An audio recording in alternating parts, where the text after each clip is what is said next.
Mengikuti kisah cinta Penelope yang menghapus tato menggunakan teknik oles krim, kami menghubungi Daho, seorang tato artis yang juga menerima jasa hapus tato. Daho mengaku tak tahu persis apa kandungan krim yang digunakannya. Dia hanya menyebut ada unsur getah jambu mede. Tak mau ambil risiko orang lain jadi korban, kami meminta Daho mengoles sendiri tato di tangannya.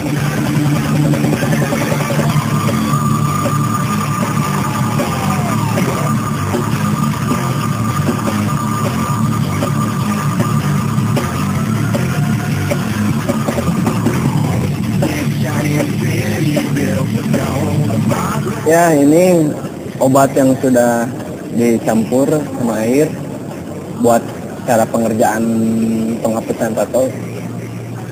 Ini obatnya.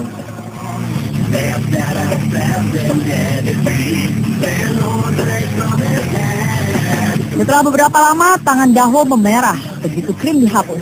Tatonya masih tetap ada. Daho beralasan hapus tato dengan cara ini harus berulang kali, tak bisa hanya sekali oles. Sama seperti saat membuat prosedur menghapus tato tak bisa sembarangan. Alat dan bahan yang digunakan harus steril, tekniknya juga harus benar, agar tak justru menularkan atau menimbulkan penyakit. Itu biasanya cairan asam. Ya, jadi cairan asam yang memang menghancurkan kulitnya itu berikut pigmennya. Jadi kalau kulitnya hancur, pasti pigmennya juga ikut hancur. Memang itu bisa menghilangkan, tapi dalam menghancurkan kulitnya otomatis meninggalkan bekas di kulitnya itu sendiri. Nah, kalau itu tatonya besar di tempat yang kelihatan mencolok atau di muka atau di tangan, pasti akan meninggalkan bekas yang tidak gampang untuk dihilangkan. Ini sebenarnya tidak tepat kalau untuk menghilangkan tato. Mungkin di era tahun sebelumnya, tahun 80, cara ini masih lumayan. Karena ada beberapa orang mau menghilangkan tatonya itu bahkan sampai disetrika kan, supaya kulitnya rusak, tatonya hilang, tapi bekas setrikanya tahu sendiri seperti itu. Jadi hancur seperti itu. Ditambah kalau seorang itu ada keloid, pasti lebih tebal lagi rusaknya.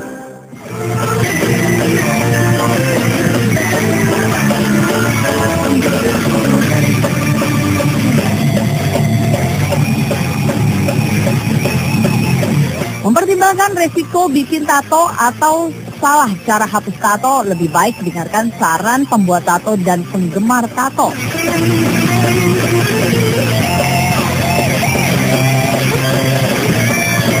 Kalau menurut aku sih, ya tato itu dua. Orang bisa ngeliat dari sisi seni, ada yang ngeliat dari sisi yang beda, miring kan.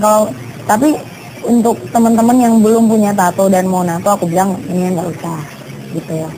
Kalau mau nato pun mendingan di bagian belakang. Kita kan nggak tahu kita orang bosan.